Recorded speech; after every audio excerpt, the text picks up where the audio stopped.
Good day. Reed here. I'm on my home veranda space.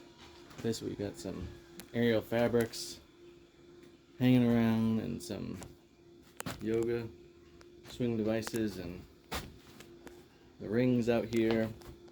Let's come and play with my kids. They got all their little zones and things for the young ones, and the older ones can play on these fun tools. That's the fabric I'm playing with. And I came out here this morning and I was like, okay, I'm going to do a quick little video for everybody. A little life update. And one of the things in my life out here in the country is this just has some vapor barrier hanging down here. And so it's obviously really open to not just the elements, but all the other creatures that co-died. And as any human knows, you probably have rats and mice living in your life. And so I'm on a constant kill them around my home space. I like to really keep the home space on lock. And, you know, the forest, that's kind of their domain, so they can have it. But one thing that happens when you have a garden and farm zone is you get a lot of food. And so this year we have a lot of squashes. That's right, there's a hole in that squash. I just spun it around. The inside is basically emptied. And today, here's my nicest coat, and you can see in the collar and a little bit down to the hood there the remnants of that squash, and you can see it down here amongst our boots.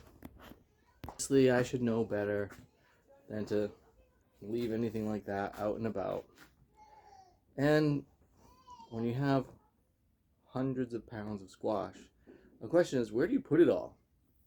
So I obviously want some of it at my home, and I don't even know who put them on top of our outdoor fridge, but clearly I should have been setting a trap right there for them. And that's life sometimes.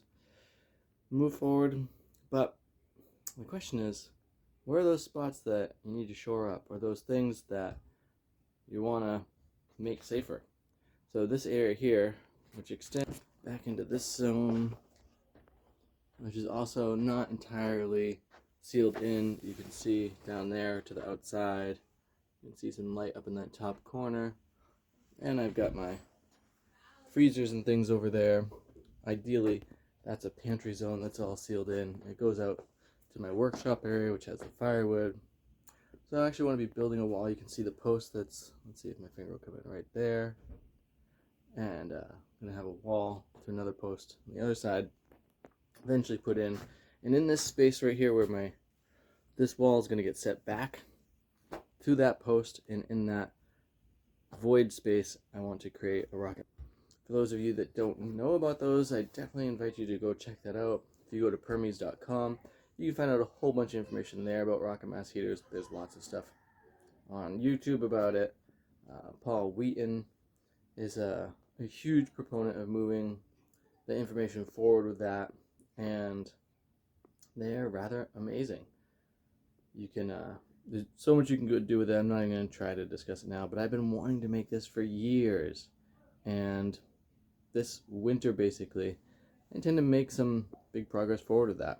A little bit more time on my hand as my landscaping work slows down a bit, and you know, there's not so much to do on the farm. It's the nice thing about the winters, you get a little bit more time space to do some other projects or research things, and I've done enough research. I've done too much research, and I finally have a spot where I can do this that makes sense to do it, because I really want this area that I'm in to be warm. And obviously with giant openings like this, it's not going to be warm as a whole, but starting off just getting that put in and then sealing this in a bit better will help a ton. And then seal in that back area that I just showed you. That'll be a faux pantry. That will help the second ton. But there's always lots to do and lots to work on and get through. And there's some kind of pest in life, and we gotta manage those aspects and things. Sometimes it's people pests. Gotta watch for those things too. Sometimes it's animals. Sometimes it's critters. Even the chickens can be pests when they get out of the fence line. We're down to 1 chicken getting out right now. I'm hoping I made progress with that, but we'll see. Anyway, I hope that you're managing all your realities well and finding a good place to backstock all your harvest bounty. With that, thanks for watching, thanks for subscribing. Have too much fun.